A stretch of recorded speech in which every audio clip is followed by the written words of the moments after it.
Cümlə ilə bağlı doğru fikirləri müəyyən edin. Başı qarlı Savalan dağından əsən külək gecənin ayaz olacağını xəbər verirdi. Xəbər verirdi nə? Külək. Hansı külək? Başı qarlı Savalan dağından əsən külək.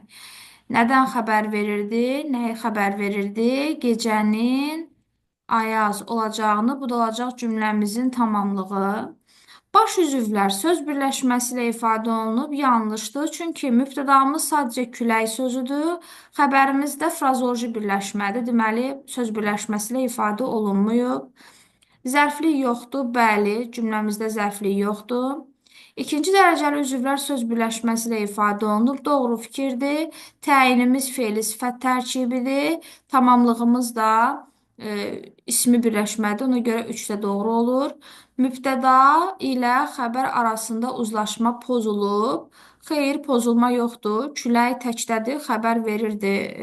Fe'limiz də, yəni cümlənin xəbəri də təkdə olduğu üçün uzlaşma pozulub deyə bilmərik. Cavabımız 2 və 3 olacaq.